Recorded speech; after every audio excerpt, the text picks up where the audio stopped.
Hello folks, welcome back to the chess problem solving, which is actually puzzle solving business.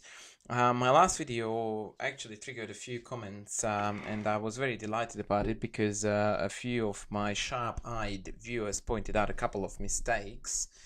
So I would like to make sure that this time I'm doing as best of a job as I can. So I'm going to roll up my non-existing sleeves and I'm going to get right into it. White move and win. This is looking like a beautiful checkmate. As per always, remember the Holy Trinity checks, captures, threats. That's always in the forefront of our thinking. So we go check, takes, check. And regardless of black plays queen block or king up, let's go with king up. We have got this beautiful mate on h4. Very simple stuff, but still it was a good finger exercise. Let's move on to next. This is going to be a black puzzle. So I'll flip the board around, and this is going to be a puzzle that needs some thinking. Clearly checks lead nowhere, so we can't really do that. On the other hand, I do struggle a lot to find what's wrong with take, which is very blunt, very simple, and as far as I can tell, very winning. But I have a very strong suspicion that this is not the concept. So let's see what happens, because I am beginning to feel something in the air now. If I go here, creating a mate in one threat, they have to take, check, king 1, bang! Oh, that's it. Rook takes f1, check, king takes, queen h1, check, king up, rook f6 mate. That must be it. Alright, so rook here, they have to take, check here, and the hard move to find was this. Because due to the fact that there is this amazing pawn phalanx here, we actually do have a very irregular mating motif. And sometimes the reason why we struggle with solving such puzzles is because the final mating setup is not a stock standard mating pattern. This is certainly not one. White puzzle by the looks of it. Oh yeah, it's gonna be one mover. So here I suggest we do the wishful thinking scenario, or the Holy Trinity would help too, because we can very clearly see that check and check does nothing. We don't have any meaningful captures, and so we look for threats. Remember that our two favorite threat types are checkmate in 1 and attacking the queen is number 2. So what we need to do here is to try to create a checkmate in 1, and we can just do that by playing knight e5. The idea is to take, but the trick is that even after c takes d5, you must be able to, in your mind, switch back to Holy Trinity mode, because now again we start checks, captures, and threats.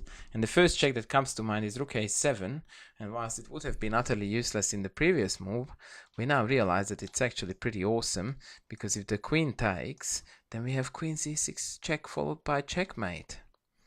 So we needed to clear the knight away from c3 to be able to execute that. And of course, if the king takes, then we just go check and checkmate. A remarkably nice exercise.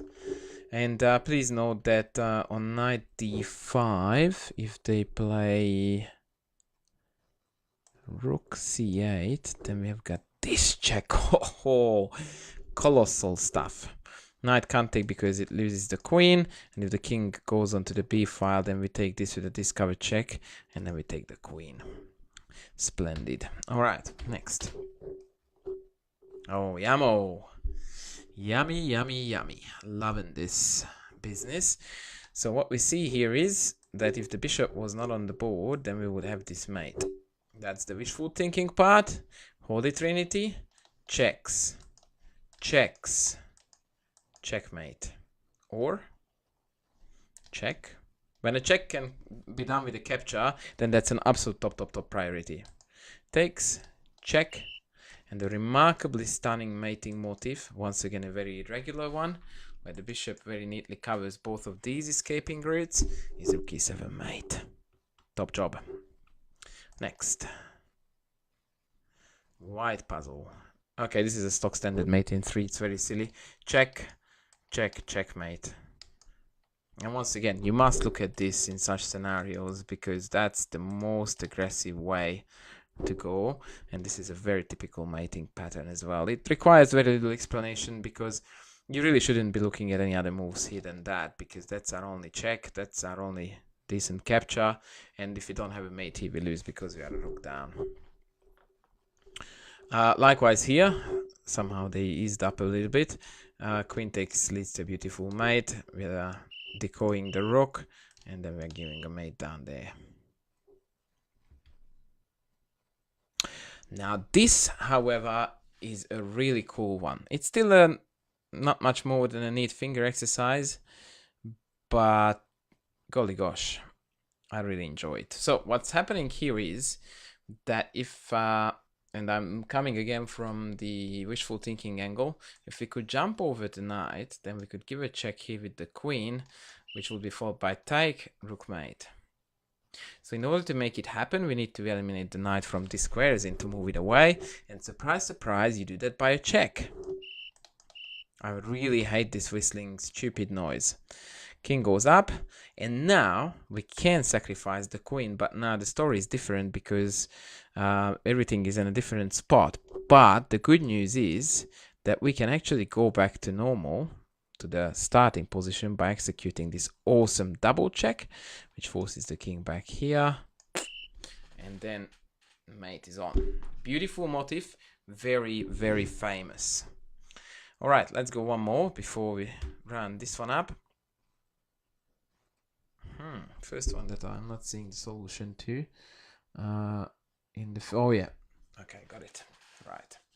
So the reason why it didn't come to me right away is because I didn't have a checking line. And so I had to think a little bit deeper about what the heck was going on here. And of course, I eliminated all my checks, my captures. And so I moved on to my threats. Number 1 threat, which I shouldn't really show by itself because that would be really bad. Mate threats. Our favorite threat, mate in 1. And then I spotted this spectacular mate threat with queen takes h7 here. You are sort of forced, really, to find such ideas because your rook is hanging here. Stuff is just feeling like it's about to fall apart, but at the moment you have got a lot of potential in these pieces. They are all trained towards the black king, and that is just the scary stuff if you compare that to the black army, which is predominantly placed on the other side of the board.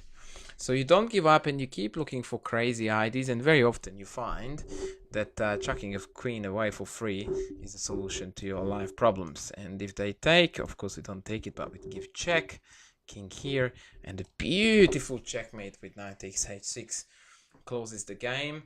And this video session as well, I will call it off here. I believe that these videos were probably cleaner in that I hopefully didn't make any mistakes in them, and probably they weren't alternate solutions either. But yeah, please comment below if you think that I messed something up. Other than that, I will be back soon.